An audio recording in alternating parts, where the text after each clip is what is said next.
नमस्कार, ग्लोबल न्यूजमा स्वागत छ। म उषा काफले। नमस्कार, म वसुधा केसी। सुरुमा हेडलाइन्स।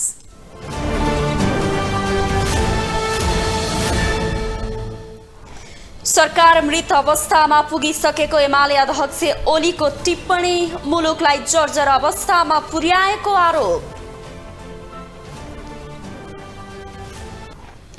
अघिल्लो सरकारका पालामा आफैले विरोध गरेको विधेयकमा अड्डी कस्दै प्रधानमन्त्री, पार्टीमा समेत तीव्र विरोध। नेपाल भ्रमण रहेका चिनिया वरिष्ठ नेता र माओवादी अध्यक्ष बीच भेटवार्ता, वाम दलका नेतासँगको भेटप्रति सर्वत्र चासो। जबरजस्ती करणी मुद्दामा हदम्याद बढाउने विधेयक प्रतिनिधि सभाबाट पारित, पर्याप्त नरहेको सांसदको प्रतिक्रिया। र अमेरिकामा रोकिएनन् गोली प्रहारका घटना, क्यालिफोर्निया राज्यमा 3 जनाको मृत्यु, 2 घाइते।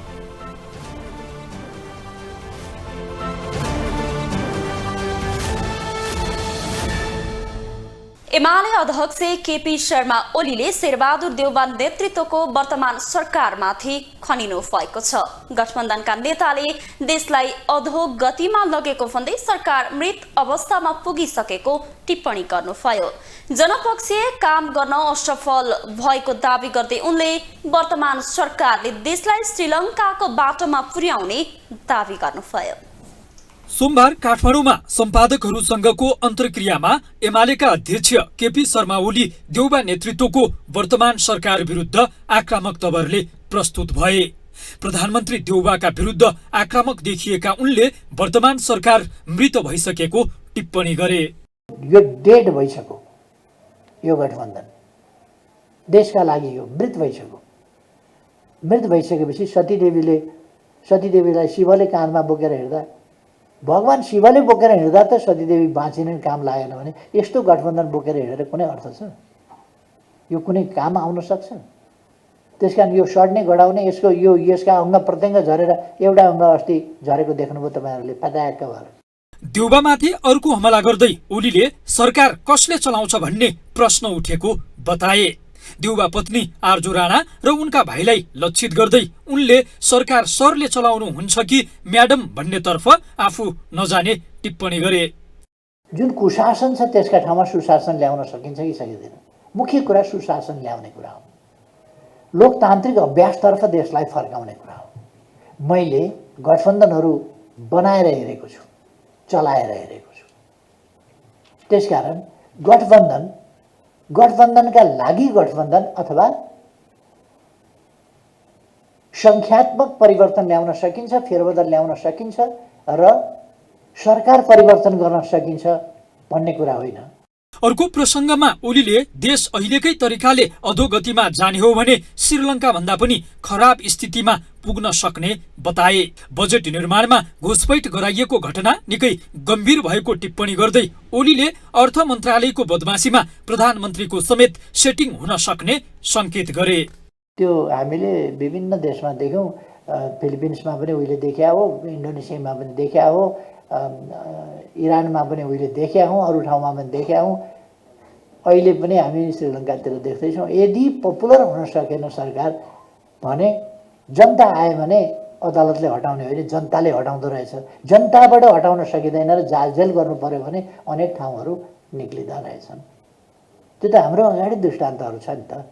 ओलीले प्रधानमन्त्री देउवासँगै माओवादी केन्द्रका अध्यक्ष पुष्पकमल दाहाललाई पनि निशानामा पारे। प्रचण्डलाई लक्षित गर्दै ओलीले उनले नै सरकार चलाएको हुन सक्ने टिप्पणी गरे। ग्लोबल टेलिभिजनका लागि कैलाश कठायत, काठमाडौँ। संवैधानिक परिषदको गणपूरक संख्यादेखि निर्णय प्रक्रियासम्म संशोधन गर्न सरकारले नयाँ विधेयक ल्याएको छ। राष्ट्रिय सभामा दर्ता भएको विधेयकका कतिपय प्रावधान पूर्व प्रधानमन्त्री केपी शर्मा ओलीले आफ्नो नेतृत्वकालमा ल्याएको अध्यादेशसँग दुरुस्तै पनि छ। यसअघि बहुआलोचित यो अध्यादेशको चौतर्फी विरोध जारी छ। तत्कालीन प्रधानमन्त्री केपी शर्मा ओलीले 2077 मङ्सिरमा संवैधानिक परिषद सम्बन्धी अध्यादेश ल्याउँदा चरको विरोध गर्नेमा हालका प्रधानमन्त्री शेरबहादुर देउवा र नेपाली कांग्रेस पार्टी अग्रमोर्चामा थियो। तर तिनै देउवा अहिले प्रधानमन्त्री छन् र उनैले नेतृत्व गरेको सरकारले पछिल्लो समय ओलीले ल्याए जस्तै दुरुस्तै मेल खाने विधेयक राष्ट्रिय सभामा पेश गरेको छ। संविधानविदहरू त्यस बेलाको अध्यादेश र यस पटकको विधेयकको सारमा कुनै फरक नदेखिएको बताइरहेका छन्। उनीहरूले देउवाले संवैधानिक मूल्य र मान्यताको मर्ममाथि प्रहार गर्ने काम गरेको आरोप पनि लगाएका छन्। यो विडम्बनापूर्ण छ। नेपाली जनआन्दोलनको भावना र मर्म विपरीत छ। हामीले जुन उचाइबाट डेमोक्रेसीलाई चाहिँ बुझौँ, जुन एउटा राजनीतिक संस्कारलाई हामीले चाहिँ आत्मसात गर्न चाह्यौँ र जुन खालको एउटा शक्ति पृथकीकरणको दर्शनलाई हामीले अवलम्बन गऱ्यौँ, त्यसको सबै कुराको चाहिँ यो विरुद्ध छ। यो चाहिँ सरकारले यो फिर्ता लिनुपर्छ। सरकारले संवैधानिक परिषद काम, कर्तव्य र अधिकार कार्यविधि सम्बन्धी ऐन 2066 लाई संशोधन गर्न बनेको विधेयक राष्ट्रिय सभामा दर्ता गराएको हो। त्यसो त सरकारी तर्क तत्कालीन केपी शर्मा ओली नेतृत्वको सरकारले मङ्सिरमा ल्याएको संवैधानिक परिषद सम्बन्धी अध्यादेश स्वत निष्क्रिय भएपछि कानुनी रिक्तता हटाउन विधेयक ल्याएको बताएको छ। तर तर्क एकातिर भए पनि सरकारको नियत आफू अनुकूल संवैधानिक नियुक्तिहरू गर्ने उद्देश्यले यो विधेयक ल्याएको स्पष्ट बुझ्न सकिन्छ। संवैधानिक परिषदमा अध्यक्ष प्रधानमन्त्री र प्रधान न्यायाधीश, सभामुख राष्ट्र सभाका अध्यक्ष, प्रमुख प्रतिपक्षी दलका नेता र उपसभामुख सदस्य रहन्छन्। हालसम्ममा 3 पटक संशोधन भएको यो ऐन अनुसार बैठक बस्न अध्यक्ष र कम्तीमा 4 सदस्य उपस्थित भए मात्रै गणपूरक संख्या पुगेको मानिन्छ।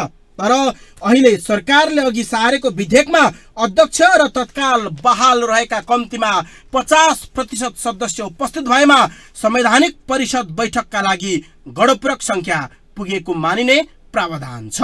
यदि यो विधेयक पास भएमा परिषद अध्यक्ष सहित अन्य 2 जना सदस्य बैठकमा उपस्थित भए संवैधानिक परिषदको बैठक बस्न गणपूरक संख्या पुग्छ।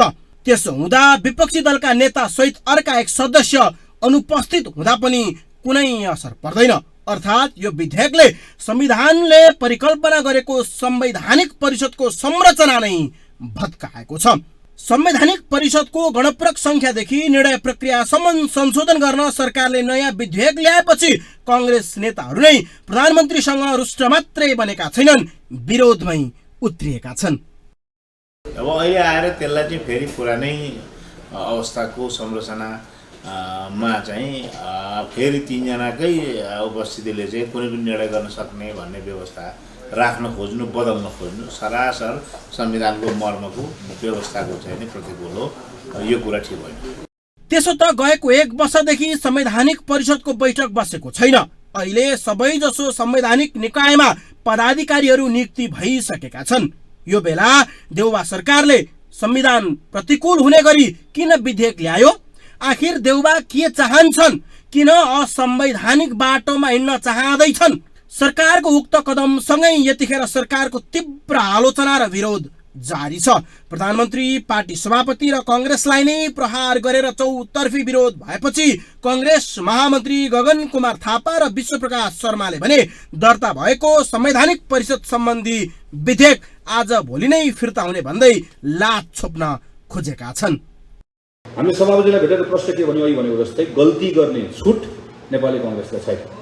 हिजो पूर्ववर्ती सरकारले यस्तै विधेयक ल्याउँदै गर्दा नेपाली कांग्रेस पार्टीले यो गलत हामीले भन्यौँ, यो संविधान विपरीत भनेर भन्यौँ, हामी मान्दैनौँ भनेर भन्यौँ। हाम्रो सभापति त्यो बैठकको भाग लिन जानु भएन र हामी त्यसलाई गलत भन्यौँ भने आज हामी त्यही ठाउँमा बसेर त्यही हिजोलाई गलत भनेको कुरा हामीले गर्न पाउँछौँ? पाउँदैन। हिजो गलत थियो भने आज पनि गलत थियो। गत वर्ष तत्कालीन प्रधानमन्त्री केपी शर्मा ओलीले अध्यादेश मार्फत 2 चरणमा नियुक्त गरेका 52 पदाधिकारी विरुद्धको मुद्दा अहिले पनि सर्वोच्च अदालतमा विचाराधीन छ। आगामी साउन 11 गतेदेखि त्यो मुद्दाको अन्तिम सुनवाई हुनेछ। केही गरी सबै नियुक्ति खारेज हुने भनी अदालतबाट फैसला भए 52 वटै पद रिक्त हुने र परिषदको बैठकबाट नयाँ पदाधिकारीको नाम सिफारिस गर्नुपर्ने हुन्छ। त्यस्तो अवस्थामा प्रमुख प्रतिपक्षी दलका नेता केपी शर्मा ओली मात्रै अनुपस्थित भए बैठकमा गणपूरक संख्या पुग्ने छैन। जसरी ओली नेतृत्वकालमा देउबाले बैठक बहिष्कार गरेका थिए त्यस्तै ओलीले पनि गर्न सक्ने भएले देउबालाई सताएको देखिन्छ। त्यही असहजतालाई सहजतातर्फ लैजान देउबाले संविधानमाथि निर्मम प्रहार त गरेका होइनन्। क्यामेरामा विजय ठकुराटीका साथमा विकास आचार्य, काठमाडौँ। संवैधानिक परिषदको गणपूरक संख्यादेखि निर्णय प्रक्रियासम्म संशोधन गर्न सरकारले नयाँ विधेयक ल्याएपछि सरकारको चौतर्फी विरोध जारी छ। राष्ट्रिय सभामा दर्ता भएको विधेयकका कतिपय प्रावधान संविधान प्रतिकूल रहेको भन्दै सत्तारूढ दलका नेताहरूले नै विरोध गरिरहेका छन्। तथापि सरकार टसमस भएको छैन। नेपाली कांग्रेसका महामन्त्री गगन कुमार थापाले संवैधानिक परिषद सम्बन्धी विधेयक फिर्ता हुने बताएका छन्। विधेयक फिर्ता लिने भनेर प्रधानमन्त्री शेरबहादुर देउबाले भनिसकेको उनले जानकारी दिए। राजधानीमा आयोजित एक कार्यक्रममा महामन्त्री थापाले राष्ट्रिय सभामा दर्ता भएको संवैधानिक परिषद सम्बन्धी विधेयक आज भोलि नै फिर्ता हुने दावी गरेका हुन्। उनले प्रधानमन्त्री शेरबहादुर देउबाले यस कुरालाई गम्भीर तरिकाले लिएको पनि जिकिर गरेका छन्। संवैधानिक परिषदभित्र चाहिँ उपस्थितिको संख्या, निर्णय गर्ने संख्याको बारेमा केही त्यसमा संशोधन गर्ने प्रस्ताव अगाडि सारेको छ। हामीले सभापतिलाई भेटेर प्रश्न के भन्यो, अघि भनेको जस्तै गल्ती गर्ने छुट नेपाली कांग्रेसलाई छैन। प्रधानमन्त्री शेरबहादुर देउबाले गत बुधबार संवैधानिक परिषद काम, कर्तव्य, अधिकार र कार्यविधि सम्बन्धी ऐन 2066 लाई संशोधन गर्न बनेको विधेयक राष्ट्रिय सभामा पेश गरेका थिए। तत्कालीन केपी शर्मा ओली नेतृत्वको सरकारको पालामा ल्याइएको अध्यादेशसँग मिल्दोजुल्दो प्रावधान राखी अहिलेको सरकारले विधेयक ल्याएको भन्दै उनको चर्को आलोचना हुँदै आएको छ। थापाले मात्रै होइन, अर्का महामन्त्री विश्वप्रकाश शर्माले पनि सरकारको कदमको आलोचना गरेका छन्। उनले देउबाको गम्भीर जवाफदेहिता जरुरी रहेको पनि बताएका छन्। शर्माले यस्तो विधेयक ल्याउन सरकारलाई कसले सल्लाह दियो भनेर प्रश्न समेत गरेका छन्।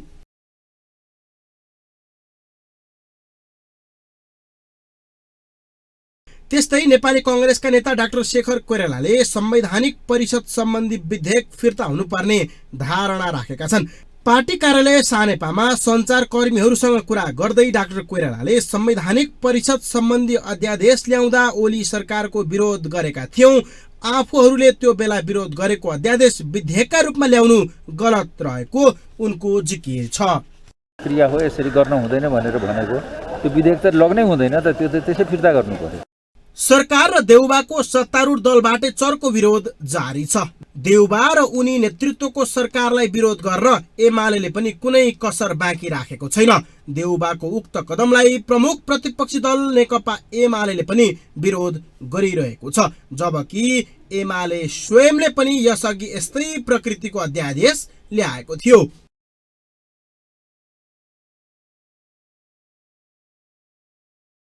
एमाले सचिव योगेश भट्टराईले त संवैधानिक परिषद सम्बन्धी विधेयक फिर्ता लिन माग नै गरेका छन्। उनले उक्त विधेयक संविधानको अक्षर र भावना विपरीत भएकोले फिर्ता हुनुपर्ने माग अघि सारेका हुन्।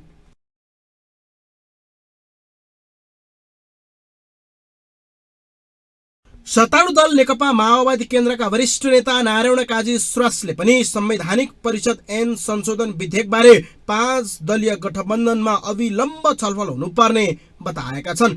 यस विषयमा सार्वजनिक बहस पनि हुनुपर्ने बताउँदै उनले छलफल गरेर सकारात्मक समाधान निकाल्नुपर्ने धारणा उनले राखेका हुन्। संवैधानिक परिषद ऐन संशोधन विधेयक बारे चौतर्फी विरोध र आलोचना भइरहँदा सरकार भने टसमस गरेको छैन, न गल्ती स्वीकार गरेको छ, न विधेयक फिर्ता लिने निर्णय गरेको छ, जसको कारण एउटा शंका भने पलाएको छ विरोधका बीच पेलपाल गरेर विधेयक लैजाने त होइन भन्ने। किनभने राष्ट्रिय बहसको विषय संवैधानिक परिषद ऐन संशोधन विधेयक बन्दा सत्तारूढ दलका शीर्ष नेताहरूले मुख खोलेका छैनन्। 5 दलका शीर्ष नेताहरू बीच नै सल्लाहमा विधेयक आएको र पछि सहमतिमै पास गर्ने त नियत उनीहरूको छैन, शंका भने छ। त्यसो भए मुलुकमा गम्भीर संवैधानिक संकट पैदा हुने निश्चित छ। क्यामेरामा गणेश पूर्वछाने मगरका साथमा विकास आचार्य, काठमाडौँ। 4 दिने नेपाल भ्रमणमा रहेका चिनिया कम्युनिस्ट पार्टी सीपीसीका विदेश विभाग प्रमुख लिउ जियानचाओले माओवादी केन्द्रका अध्यक्ष पुष्पकमल दाहालसँग भेटवार्ता गर्नुभएको छ। दाहाललाई भेट्न लिउ खुमलटार पुग्नु भएको हो। लिउले मंगलबार नेकपा एमालेका अध्यक्ष केपी शर्मा ओली र एकीकृत समाजवादीका अध्यक्ष माधव कुमार नेपाल लगायतलाई पनि भेट्ने कार्यक्रम छ। 4 दिने नेपाल भ्रमणमा रहेका चिनिया कम्युनिस्ट पार्टी सीपीसीका विदेश विभाग प्रमुख लियो जियानचाओले नेकपा माओवादी केन्द्रका अध्यक्ष पुष्पकमल दाहालसँग भेटवार्ता गरेका छन्। प्रचण्डलाई उनकै निवास खुमलटारमा पुगेर लियोले भेटेका हुन्। भेटमा नेपाल चीन सम्बन्धका विषयमा कुराकानी भएको बताइएको छ। तर के प्रचण्ड र लियो बीच नेपाल चीन सम्बन्धका विषयमा मात्रै कुराकानी भयो होलान्? 2074 सालको संघ र प्रदेशको निर्वाचनमा वामपन्थी बीच गठबन्धन गराउन र 2075 मा वामपन्थी एक गराउन महत्वपूर्ण भूमिका रहेको भनिँदै आएको चीनले पुनः संघीय निर्वाचन सन्निकट हुँदै गर्दा वाम एक हुन् भन्ने शुभेच्छा राखेनन् होलान्? तर नेपालका वाम दलहरू भने वामपन्थी मिलुन् भन्नेमा चीनले चासो राखे पनि त्यसको निर्णय वामपन्थी दलहरूले नै लिने दावी गर्छन्। चिनिया कम्युनिस्ट पार्टीको अन्तर्राष्ट्रिय विभागको प्रमुखको नेपाल भ्रमण भनेको एउटा सद्भावपूर्ण भ्रमणकै कुरा हो। द्विपक्षीय सम्बन्धको बारेमा, दुईटा मुलुकको बीचको सम्बन्धको कुरा, दुईटा देश बीचको सम्बन्धको कुरा, कम्युनिस्ट पार्टीहरूको बीचको सम्बन्धको कुरा त्यसैको सन्दर्भमा चाहिँ हो भने देखिन्छ। अब नेपालका पार्टीहरूको बीचको एकीकरण, एकता या सहकार्य आदि भन्ने विषय चाहिँ नेपालको आन्तरिक मामिला पर्यो। नेपालको आन्तरिक मामिला पर्यो, नेपालका पार्टीहरूले आफैले निर्णय गर्ने विषय पर्यो। त्यसो भएको हुनाले नेपालका पार्टीहरूले आफैले निर्णय गर्नुपर्ने विषयमा उहाँहरूसँग भन्ने विषय परेन चाहिँ। नेकपा बनाउन चीन सफल भए पनि नेकपा विभाजनबाट रोक्न असफल भएको राजनीतिक वृत्तमा बेला बेला चर्चा नहुने गरेको भने होइन। चीनको अहिलेको चासो र सक्रियता त्यसतर्फ पुनः उन्मुख हुने गरेको त होइन भन्नेमा धेरैले अड्कल काटेका छन्। नभए एकपछि अर्का वाम दलका शीर्ष नेता किन भेटिरहेका छन् त लियो?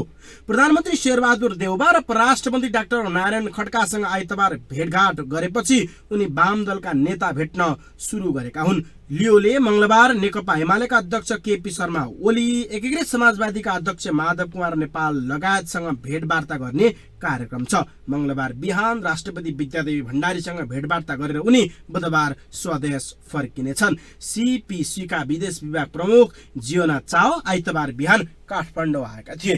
क्यामेरामा राजु थापाका साथमा विकास आचार्य, काठमाडौँ।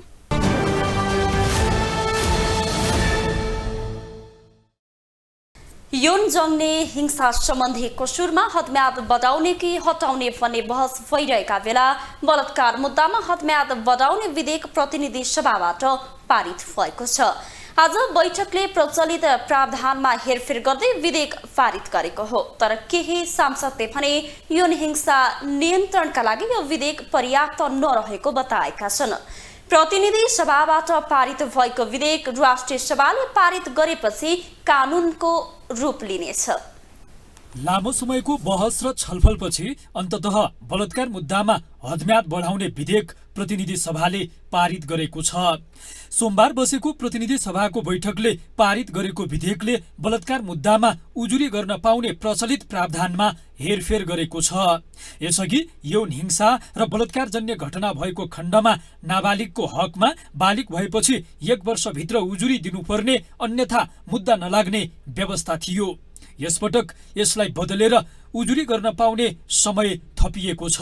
अब नाबालिगको हकमा यौन हिंसा र बलात्कारजन्य घटना भएको भए पीडित 18 वर्ष पुगेपछिको 3 वर्षभित्र उजुरी गरिसक्नुपर्ने प्रावधान समावेश गरिएको छ।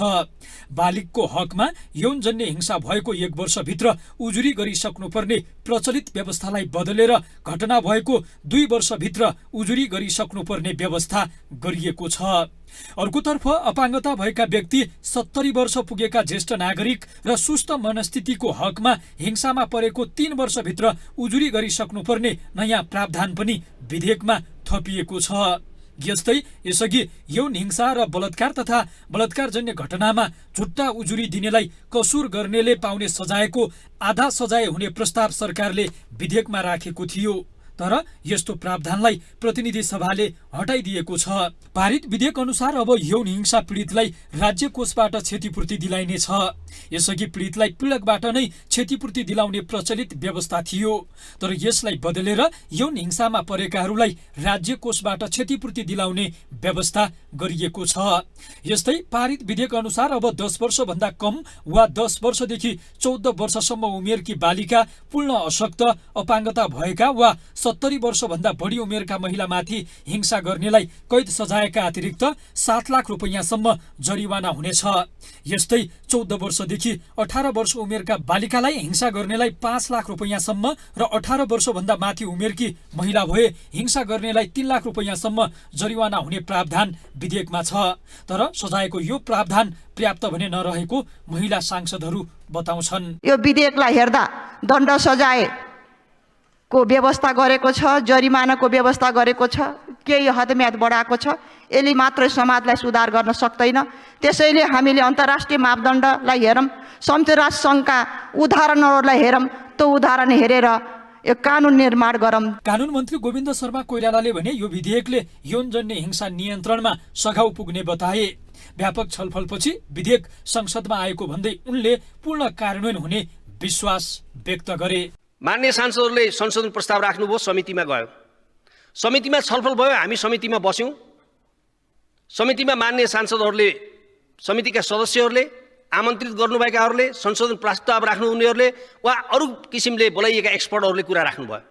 त्यहाँ पनि हामीले व्यापक छलफल गर्यौँ। यसअघि यौनजन्य हिंसा सम्बन्धी कसुरमा हदम्याद बढाउने कि हटाउने भन्ने प्रश्नले सदनसँगै सडकलाई समेत तताएको थियो। मुख्यतया महिला सांसद र अधिकार कर्मीहरूले बलात्कार मुद्दामा जाहेरी दिने हदम्याद बढाउनु पर्ने बताउँदै आएका थिए।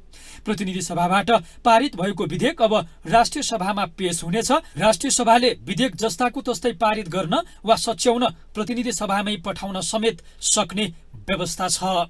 ग्लोबल टेलिभिजनका लागि कैलाश कठायत, काठमाडौँ। नेपालसँग खुल्ला सिमाना रहेको भारतमा कोरोना संक्रमणको दर उकालो लागेको छ।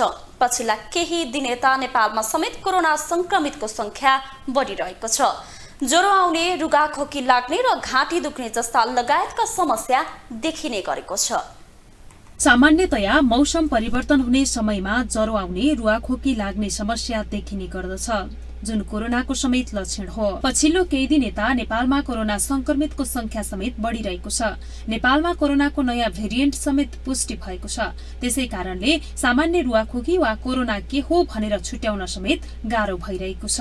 अहिले यो समय पक्कै पनि कमन कोल्ड र इन्फ्लुएन्जा, जसलाई हामीले H1N1 influenza type A, B, C, D गरेर यो दुईटै, एउटा इन्फ्लुएन्जा र कमन कोल्ड मिश्रित चाहिँ यो मौसमी रुगाखोकीको समय हो भने अहिले चाहिँ पछिल्लो समय जनवरी 10, 2022 पहिलो पटक साउथ अफ्रिकाको पापिमो सहरमा चाहिँ यो ओमिक्रोन भेरिएन्ट विशेष गरी B.4 र B.5 आउटब्रेक भयो। त्यसो त ज्वरो, रुगाखोकी जस्ता लक्षण कोरोना संक्रमितलाई समेत देखिने भएकोले सर्वसाधारणलाई छुट्याउन गाह्रो समेत परेको देखिएको छ। तर विज्ञहरूले भने यसपालि पुष्टि भएको कोरोनाको नयाँ भेरिएन्ट अघिल्लो पालीको जस्तो घातक नभएको बताउँछन्। यो 70 गुणा छिटो संक्रमण फैले पनि या समुदायमा यसको प्रभाव अरू भेरिएन्ट भन्दा बढी आक्रामक रूपमा फैले पनि तर हस्पिटलमा चाहिँ एडमिसन हुने र चाहिँ मृत्युदर बढाउने भन्दा पनि घटाउने एकदमै कम भएको कारणले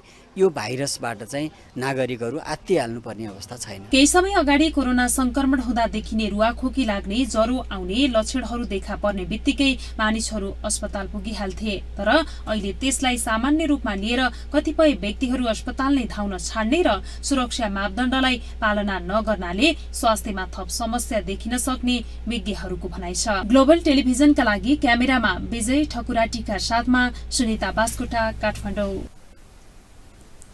केही समय यता पोखरामा दैनिक सञ्चालनमा रहने सवारी साधनको जाँचमा ट्राफिक प्रहरीले कडाई गरेको छ। बस, ट्रक र अन्य सवारी साधनमा लेखिएका गीत, गजल, साहित्य आदि जस्ता स्टिकर निकाल्ने काम भइरहेको छ। त्यसबाहेक सवारी साधनको सिसामा टाँसिएको कालो प्लास्टिक निकाल्ने अभियान नै सुरु भएको छ। ट्राफिक प्रहरीले काठमाडौँ सहित देशका विभिन्न स्थानमा चल्ने सवारी साधनमा लेखिएका गीत, गजल हटाउने कामको सुरुवात गरेको छ। काठमाडौँमा अभियानै चलाएको ट्राफिक प्रहरीले पोखरामा समेत यस्तै कामको सुरु गरेको छ। पोखरामा चल्ने सवारी साधनको सिसामा टाँसिएका कालो प्लास्टिक हटाउने काम समेत सुरु गरेको छ।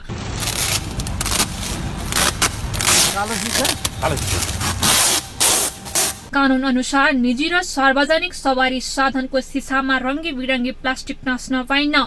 सवारी साधनहरूमा अगाडिको बाटो नै छेकिने गरी गाडी सजाउने र सवारी साधन चलाउँदा दुर्घटना हुने भन्दै प्रहरीले यस्तो अभियान सुरु गरेको हो। प्रहरीले सुरु गरेको यस्तो अभियानको केही सवारी चालकले भने विरोध समेत गरेका छन्। प्रहरीले भने सवारी साधनमा भित्र अथवा बाहिर सजाएको, टाँसिएको र लेखिएको नहटाए कारबाही गर्ने बताएको छ। ग्लोबल टेलिभिजनका लागि सुनिता बास्कोटा, काठमाडौँ।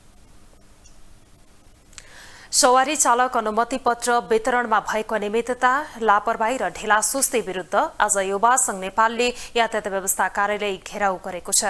कार्यालयमा बिचौलियाले दुःख दिने गरेको, समयमा अनुमति पत्र पाउन नसकिएको भन्दै संघले कार्यालय घेराउ गरेको हो। संघले लाइसेन्स नवीकरणमा भइरहेको ढिलासुस्ती अन्त्य गर्न माग गरेको छ। देशकै सबैभन्दा धेरै राजस्व संकलन गर्ने मध्येको एक सरकारी कार्यालय हो एकान्त कुनामा रहेको यातायात व्यवस्था विभाग। तर त्यही विभागमा दैनिक रूपमा सयौंको संख्यामा सेवाग्राही सेवा लिन आउने गर्छन्। विशेष गरी सवारी चालक अनुमति पत्र, लाइसेन्सको फारम भर्न, नवीकरण गर्न र राजस्व बुझाउन नागरिकको भिड हुने गर्छ। तर यातायात व्यवस्था विभागका कर्मचारी र बिचौलियाको मनोमानीले सेवाग्राही मर्कामा छन्। अब एकदमै गाह्रो भइरहेको छ। अब हामीले हाम्रो कलेजदेखि लिएर कामदेखि लिएर सबै छोडेर यो लाइसेन्सको लागि भनेर अब हामीले दिन छुट्याउनु पर्ने हुन्छ। यसको लागि चाहिँ अब सरकारले पनि अलिकति ढिलासुस्ती गरेको हो कि अब मैले भर्खरै पनि यहीँ आउँदा पनि अब यहाँ बिचौलियाहरूको यो देखेर अलिकति गाह्रै छ। अब हामीले अब यहीँ नै पनि बिचौलियाहरूको यहाँ बिगबिगी छ। यस्तो यो अलिकति अब देश नै यस्तो भएपछि अब हामी नै यस्तो हुन बाध्य भएका छौँ।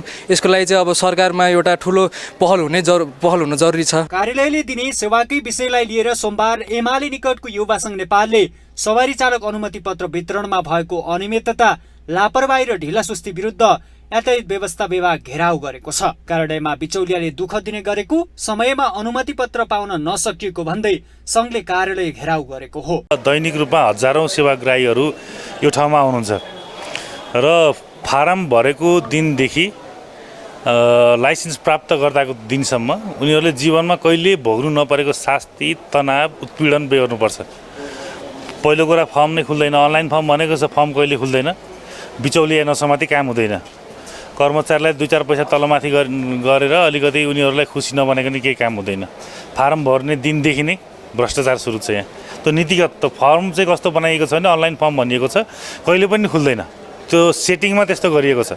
यो राज्य सञ्चालनका लागि राजस्व तिर्नका लागि जनता आज यसरी लाइनमा बसेर पनि राजस्व तिर्न नपाइरहेको अवस्थामा यो सरकार बिचौलियाहरूको माध्यमबाट एउटा पैसा आर्जन गरेर जनतालाई दुःख दिएर विकेन्द्रीकृत गरेर देशभरि यसका प्रणालीहरू विकास गर्नुपर्ने ठाउँमा झन् केन्द्रीकृत गर्दै एकै ठाउँमा थुपारिन खोजिरहेको छ।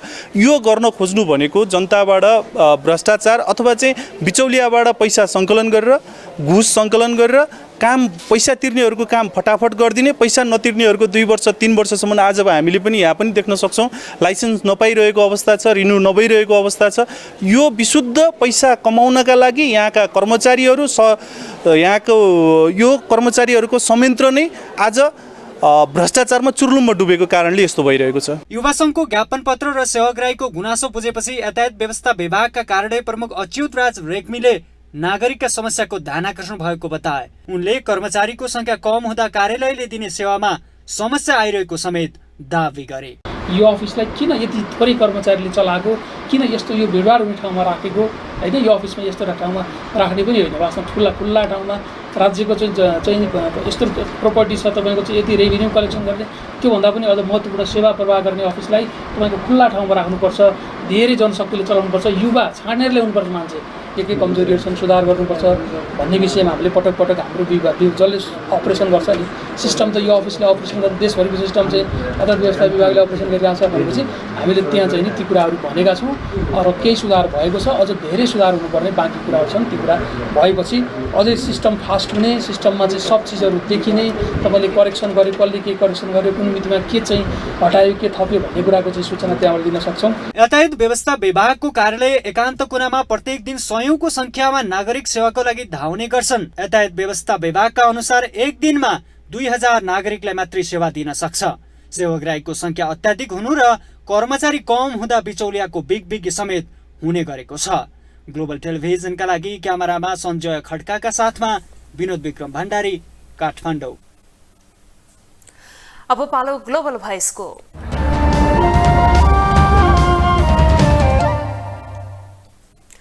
मुलुकमा जुनसुकै व्यवस्था आए पनि यातायात कार्यालयमा अनियमितता, ढिलासुस्ती र लापरवाही रोकिएको छैन, बरु झन्झट बढ्दो छ। यसै सन्दर्भमा ग्लोबल भोइसमा आज हामीले सेवाग्राहीलाई सोधेका छौं, लाइसेन्स वितरणमा भइरहेको ढिलाइलाई के भन्नुहुन्छ। नेपालको जुनसुकै कार्यालयमा पनि यस्तै समस्या छ। कस्तो भने लाइन बस्नुपर्ने, 10 बजे आयो 2 बजेसम्म लाइन बस्नुपर्ने, अनि बल्ल बल्ल लिने, अनि फेरि अर्को ठाउँमा लाइन बस्नुपर्ने, एकदमै समस्या। अहिलेको अनलाइन प्रविधिमा यिनीहरूले विकास गर्न सकेको भए सायद सबैले सुख पाउँथे होला जस्तो मलाई लाग्छ। सेवाग्राही धेरै भए, वितरण केन्द्र थोरै भयो। अलि चाहिँ ठाउँमा अलि धेरै हुन त 2-3टा गराएको छ होइन, तर त्योभन्दा धेरै चाहियो। चाप हेर्नु पऱ्यो नि, मान्छेको फ्लो कति छ त्यो हेर्नु पऱ्यो, फ्लो अनुसार चाहिँ सर्भिस दिनु पऱ्यो। अनि काम गर्ने मान्छे पनि त्यस्तै हुन्छ, ढिला सुस्ती हुन्छ, छिटो काम गर्नु पऱ्यो। त्यही हो मेन चाहिँ अफिसहरू थप्नुपर्छ। मान्छे जति चाप भयो त्यही अनुसार चाहिँ सेवा दिने चाहिँ होइन, अफिसहरू पनि थप्यो भने चाहिँ यस्तो चाप हुँदैन नि त। ढिला सुस्ती त धेरै नै भइरहेको छ। अब बिहानदेखि आएर चितवनदेखि आइयो, अब बिहानै 4 बजी नै गाडी चढेर अब अहिलेसम्म काम कतो छैन। यता रोक्या उता रोक्या। त्यहाँ जाँदाखेरि ढोका बन्द, झ्याल बन्द हुन्छ होइन। खाजा खान जाने अब 1 घन्टाको टाइममा 1 घन्टा खाजा खानलाई त धेरै बेर नलाग्नु पर्ने हो, 1 घन्टा ठ्याम्मै रहेछ होइन। अब यो जनतालाई दुःख दिने काम मात्रै हो है। यसमा चाहिँ सुधार हुन धेरै जरुरी छ कि। अब के हो, यो बिचौलियाहरूले चलेको हो कि होइन, कमिसनले मात्रै चलेको हो कि। अब हामी सिधा सादालाई त गाह्रो भयो नि त होइन। अब यति कामलाई तपाईँको अहिले बाहिर 1000 रुपियाँ दिने भने उसले तुरुन्तै गरेर ल्याइदिन्छ। सम्बन्धित निकायले थाहा पाउनुपर्छ कि यति चाहिँ आएर अनुगमन भनेर हिँडिराख्छन्। अनुगमन भनेर हेर्दाखेरि यत्रो लाइन देखेपछि त थाहा पाउनु पऱ्यो नि। सेवाग्राहीले दुःख पाइरहेछन् भन्ने थाहा पाउनु पऱ्यो। थाहा पाएपछि चाहिँ तपाईँको चाहिँ अब नयाँ ठाउँहरू थप्नुपर्ने रहेछ भन्ने कुरा थाहा पाउनु पऱ्यो। अनि त्यो गऱ्यो भने चाहिँ भन्न चाहिँ सिधै भन्छन् बिचौलिया रोक्ने भनेर होइन। अनि यस्तो गरेपछि बिचौलिया नखोजेर के गर्छन् त, बिचौलियालाई प्रशय दिएको जस्तो हुन्छ कि यसरी गरेपछि। अब पालो इकोनोमिक न्यूजको।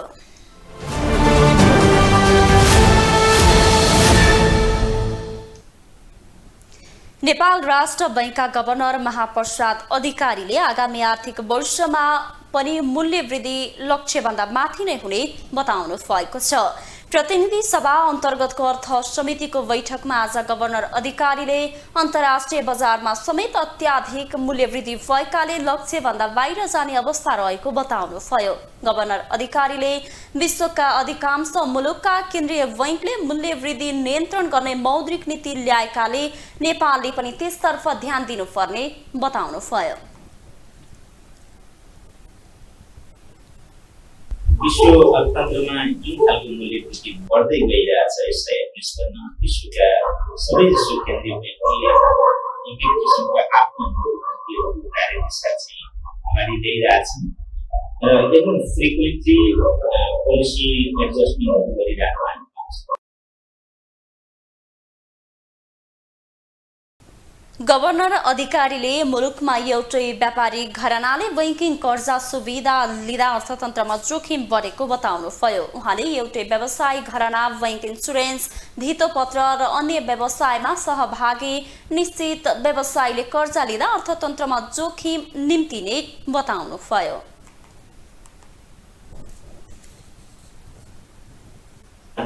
ब्याङ्किङमा पनि इन्भल्भ भएको छ, इन्सुरेन्समा पनि इन्भल्भ भएको छ र धितोपत्रमा पनि इन्भल्भ भएको छ।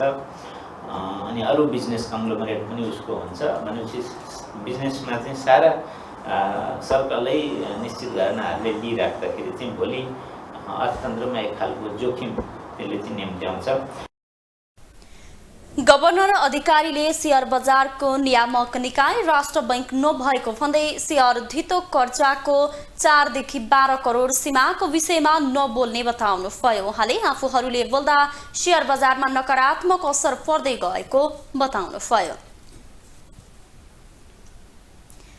पूर्व अर्थमन्त्री डाक्टर युवराज खतिवड़ाले निर्यात हुने वस्तुको कच्चा पदार्थ र प्रविधि आयात गरेर निर्यातको आधार बनाउन नसके उच्च व्यापार घाटा बेहोर्नु पर्ने बताउनु भएको छ। काठमाडौँमा आज आयोजित कार्यक्रममा पूर्व अर्थमन्त्री खतिवड़ाले नेपालमा उत्पादनका लागि वस्तु आयात गर्ने तर निर्यात गर्ने नगर्ने अवस्था नभएकाले उच्च व्यापार घाटा बढेको बताउनु भएको हो। उहाँले सेवा, रेमिट्यान्स, उच्च कर्जा प्रवाह, प्रत्यक्ष विदेशी लगानीलाई व्यवस्थित गर्न नसके व्यापार घाटा र विदेशी मुद्रा सञ्चित घट्दै जाने बताउनु भयो। उहाँले अर्थतन्त्रमा संरचनागत समस्या रहेको भन्दै समाधान गर्न समय लाग्ने दावी गर्नुभयो। खतिवड़ाले अर्थतन्त्रका सूचक चुनौतीपूर्ण रहेको भन्दै अब आउने अर्थ मन्त्रीले पनि उच्च आर्थिक वृद्धि दर गर्ने लक्ष्य राख्न खोज्दा व्यापार घाटाको समस्या कायम रहने बताउनु भयो। उच्च आर्थिक वृद्धिमा जाने जुनसुकै सरकारले पनि उच्च व्यापार घाटा बेहोर्नु पर्ने हुन्छ। अनि सेवा निर्यातले, रेमिट्यान्सले, पुँजी प्रवाहले अथवा त्यो मानेमा प्रत्यक्ष विदेशी लगानीले त्यो कुरा पुरा गर्न सकेन भने भुक्तानी घाटा हुन्छ र विदेशी मुद्राको सञ्चिति घट्दै जान्छ। यो हाम्रो एउटा संरचनात्मक समस्या हो। पूर्व अर्थमन्त्री खतिवड़ाले अर्थतन्त्रमा समस्या भए पनि दक्षिण एसियामा तुलनात्मक रूपमा नेपालको अर्थतन्त्रका सूचक सकारात्मक रहेको दावी गर्नुभयो। साताको पहिलो कारोबारको दिन सोमबार नेप्से परिसूचक उच्च अङ्कले गिरावट आएको छ। आइतबार सार्वजनिक विदा फरेकाले नेप्से कारोबार भएको थिएन। सोमबार भएको कारोबारमा नेप्से परिसूचक 77.01 अङ्कले घटेर 1915.61 बिन्दुमा झरेको छ। त्यस्तै सेन्सिटिभ इन्डेक्स 13.03 अङ्कले घटेको छ भने फ्लोट इन्डेक्स 5.56 अङ्क र सेन्सिटिभ फ्लोट इन्डेक्स 5.09 अङ्कले घटेको छ। सोमबार कारोबारमा आएका 227 कम्पनीको 63,13,641 किता शेयर 2,32,56,41,022 रुपैयाँ कारोबारको शेयर बराबरको शेयर कारोबार भएको छ। नेप्सेका 13वटै उपसमूहको परिसूचकमा गिरावट आएको छ, जसमा सबैभन्दा बढी व्यापार उपसमूहको 5.78% घटेको छ।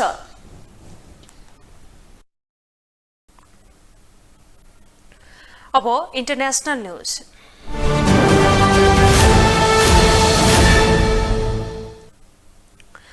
अमेरिकाको क्यालिफोर्नियामा भएको गोलीकाण्डमा 3 जनाको मृत्यु भएको छ भने 2 जना घाइते भएका छन्। स्थानीय सञ्चार माध्यमका अनुसार राति 1:15 बजे घटना भएको हो। आक्रमणकारीले 4 पुरुष र 1 महिलालाई गोली प्रहार गरेका थिए। मृत्यु भएका 3 जना पुरुष रहेका छन्।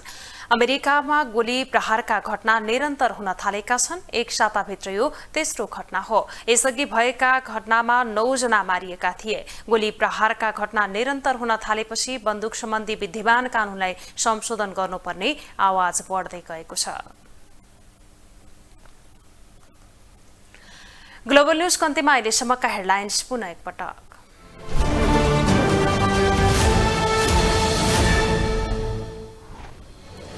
सरकार मृत अवस्थामा पुगिसकेको एमाले अध्यक्ष ओलीको टिप्पणी मुलुकलाई जर्जर अवस्थामा पुर्याएको आरोप।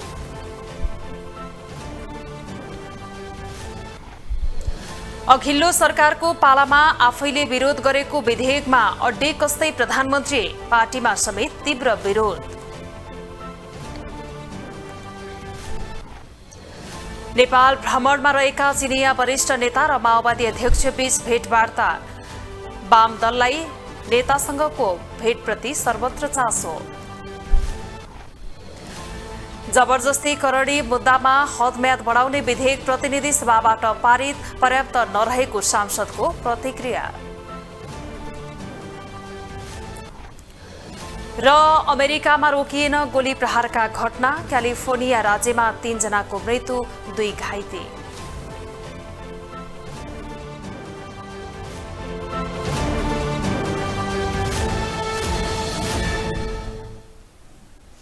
ग्लोबल न्यूज अहिलेलाई यति नै। ग्लोबल टेलिभिजन तपाईँ फेसबुक तथा युट्युबमा पनि प्रत्यक्ष हेर्न सक्नुहुनेछ। ग्लोबल टेलिभिजन हेर्दै गर्नुहोला। नमस्ते।